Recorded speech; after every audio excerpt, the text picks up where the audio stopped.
Guys, I hope you enjoyed watching that episode. Thank you very much to Hanbao for having us down.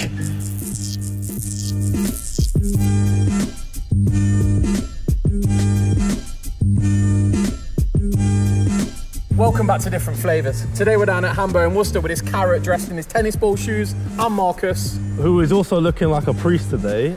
And I'm Morgan, and we're interviewing SX.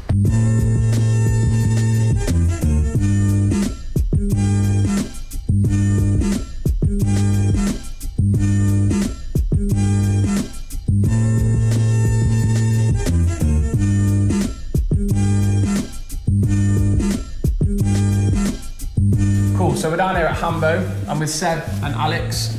So guys, talk to me. Why Worcester? Why Hanbao? Like, talk to me about the journey.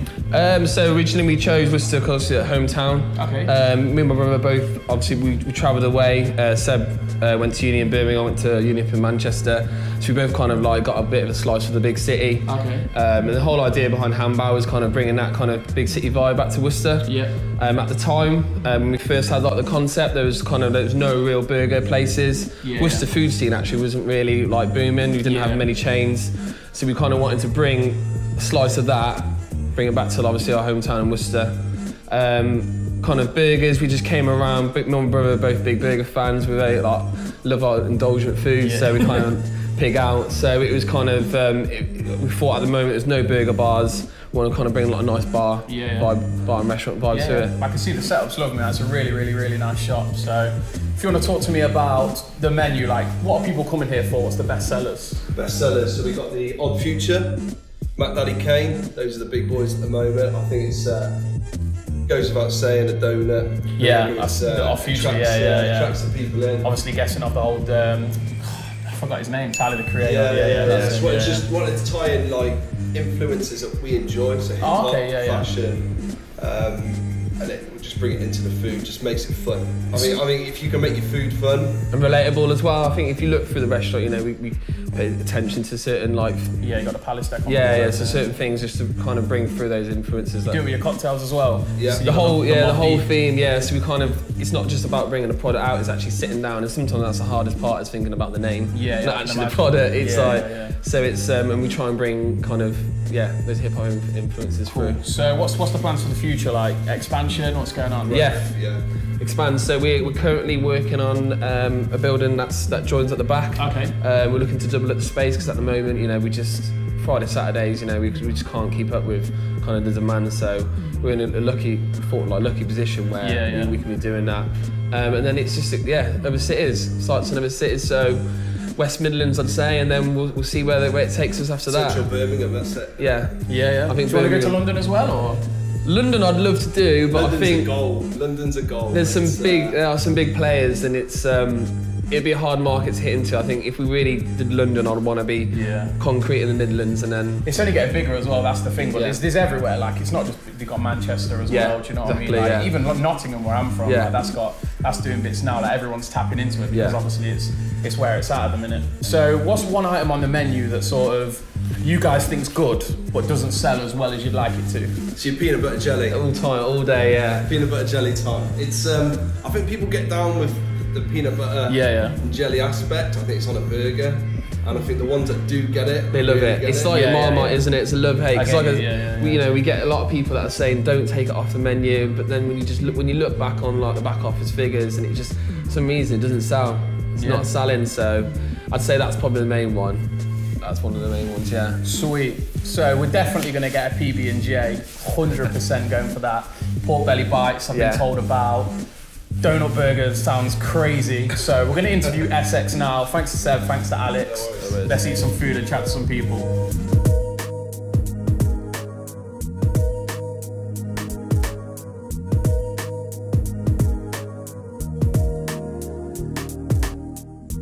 So we're down at Hanbao with SX, a guy that I know from sort of 2010 when Ruridom came about.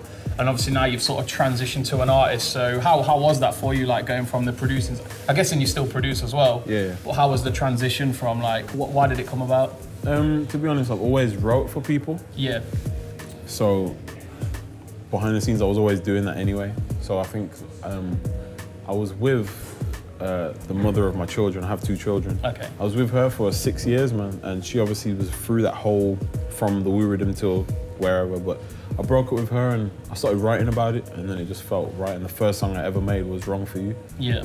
And so it's big emotional moments. Definitely, man. Hit you. Yeah, for sure. That gives you the creativity to go on to the next step, right? Definitely, yeah, man. So I'm guessing you always knew the voice was there though, like. Yeah. It's mad. I was listening to plans on the way here, and I was like, I don't even know how you can reach those notes, but like it's really, funny, really good. Like, so who did? Obviously, you said you wrote for people. Like, who did you write for?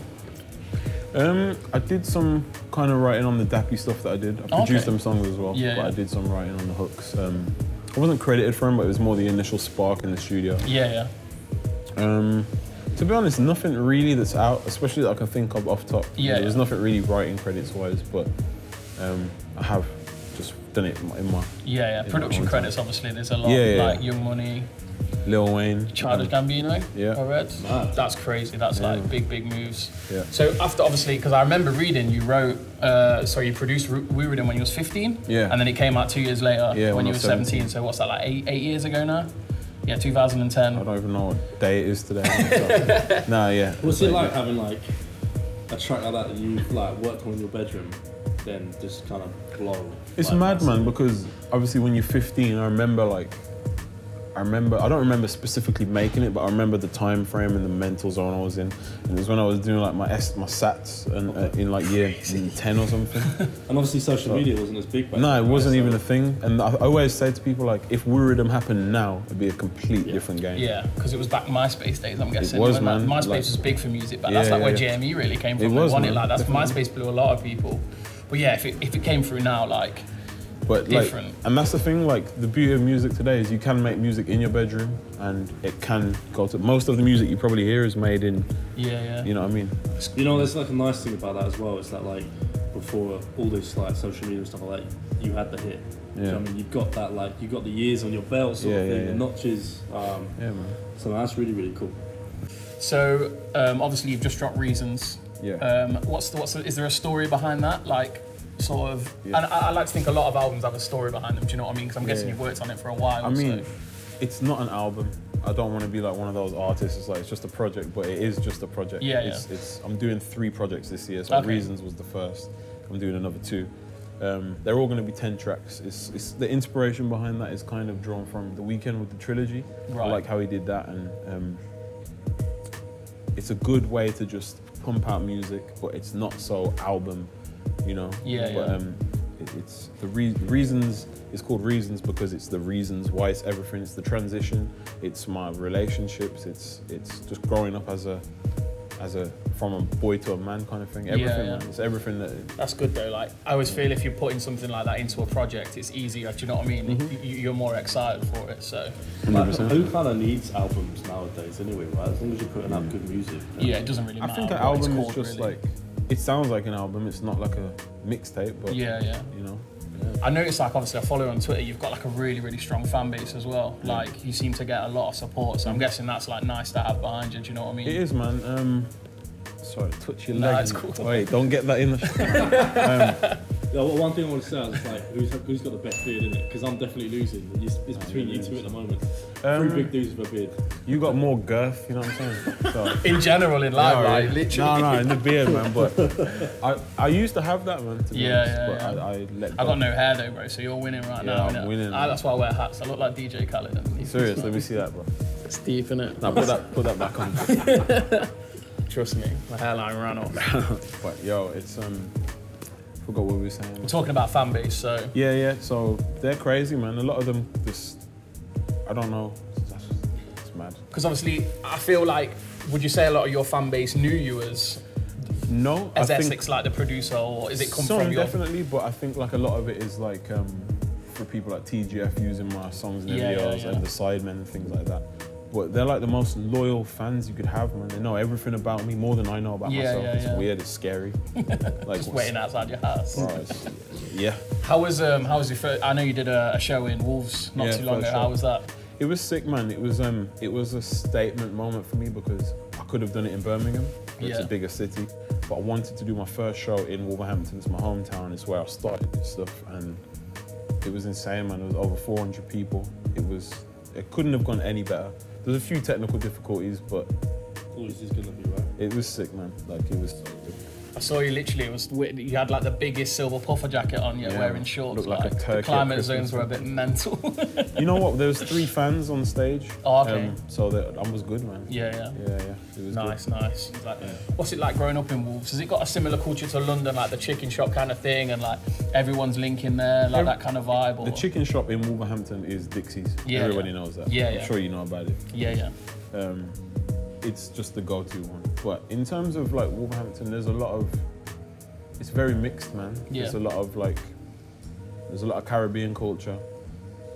There's a lot of like, what's the word? Like ghetto white people. Yeah, I know what you mean. Yeah. So yeah. Like the socks kind of people. I mean, shout out to socks, but yeah, that kind of vibe. Yeah.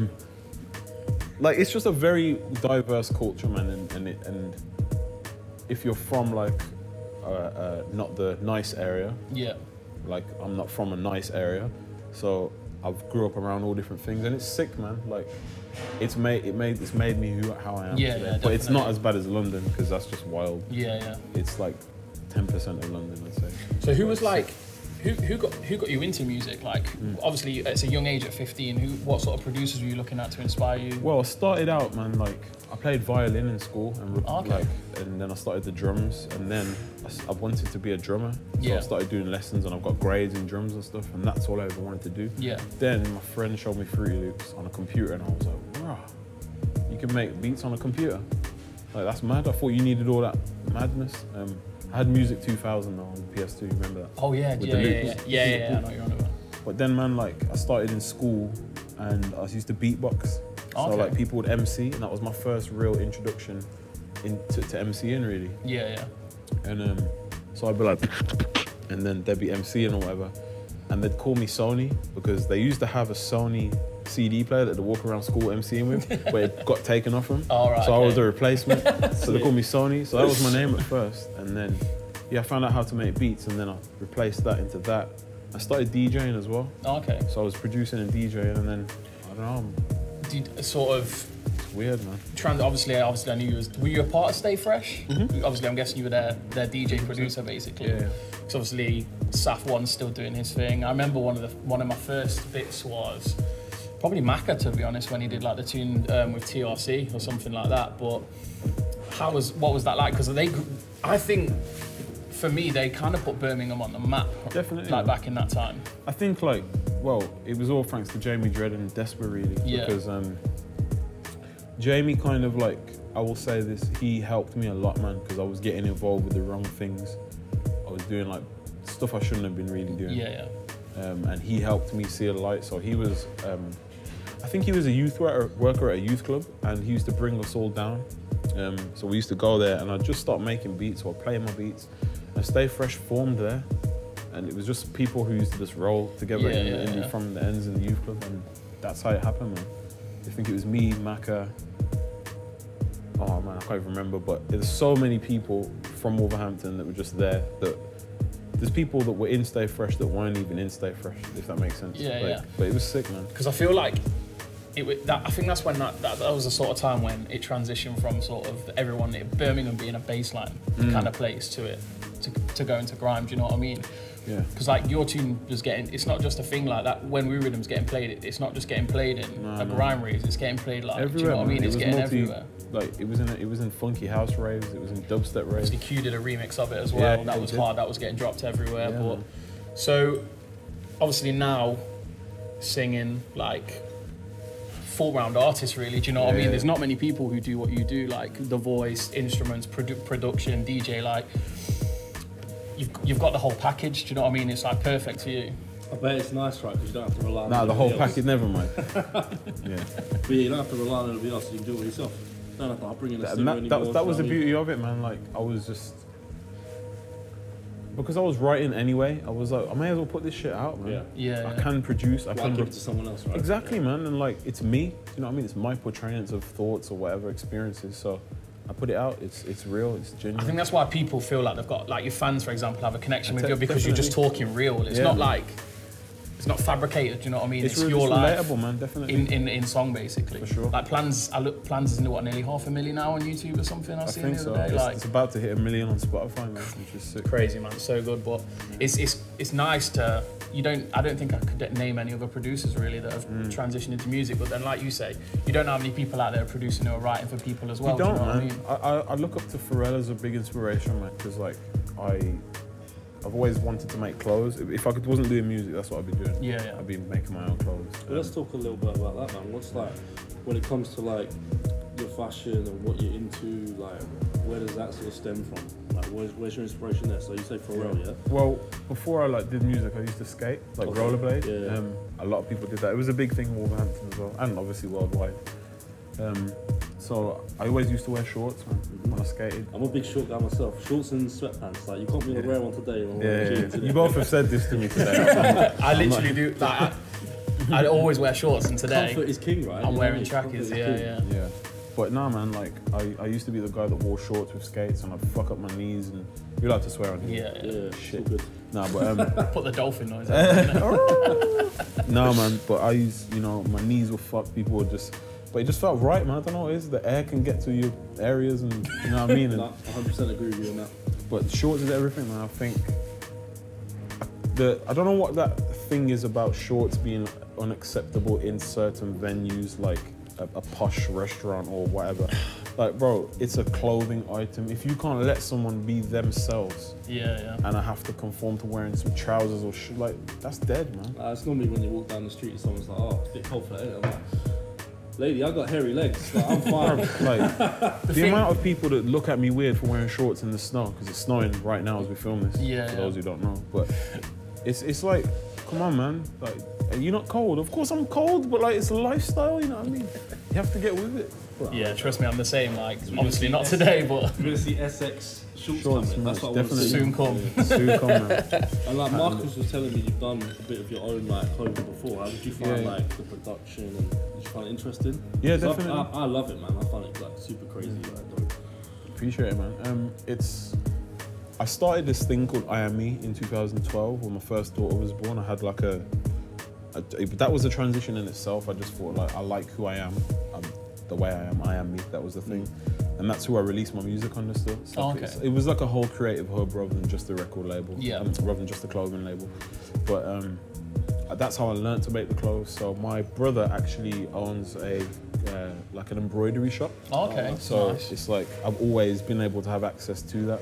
So like, this is one of the plugging it. Sorry, but yeah, this is one of the hoodies. You're Not My Plans, which is the. Well, I think, especially with embroidery as well, when you get good embroidery, definitely, like, it lasts. That's the thing for me. It lasts, right? You can wash a print hoodie and it's gonna fade. It's gonna fade. An embroidered hoodie, that's really fun. It has to be embroidered well. Yeah, exactly. Yeah. So what's the future for you? I know you've got a show in Camden coming up. Any other venues you've got looking at? Maybe a tour? Yeah. We're doing a tour in November, man. It's not been announced yet, but it's very soon. We're just going through it now. The future, like, I really take this thing serious, man. I see myself becoming one of the biggest artists. Not even on no big-headed shit. It's just, I know how I'm planning out my things. I know how I'm doing it. I always say this to people, like, I have every capability. I produce the music, I write it, I record it, I mix it, everything. It's all 100% me. There's no reason why I can't do that then. Yeah. All it's down to is me. And I'm so determined and hungry to do it. If you're gonna be lazy, you won't get it, and you're not lazy. Exactly, man. And, you know what I mean? And that's it, man. So obviously we're down at Hanbao. Obviously I know you've heard a lot of good things about it. So it's our first time down here as well. We spoke to the guys out front. Obviously they've got the Odd Future on there.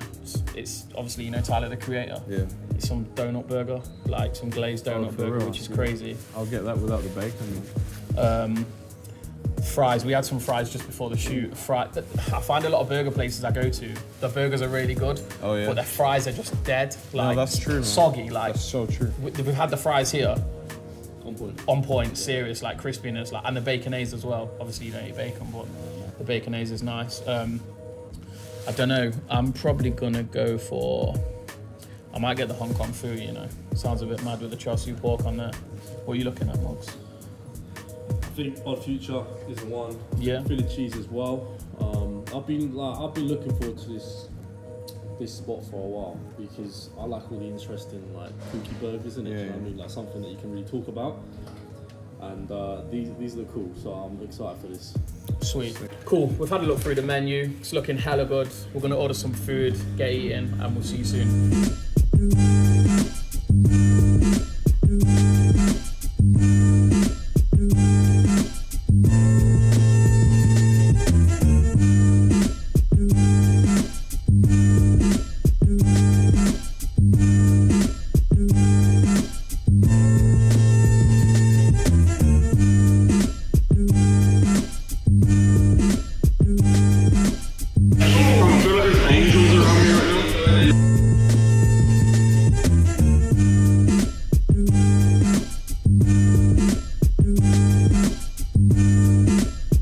Alright guys, that's a wrap. Another Different Flavaz. Thank you very much to Hanbao. The food was amazing. And Alex has been the perfect host.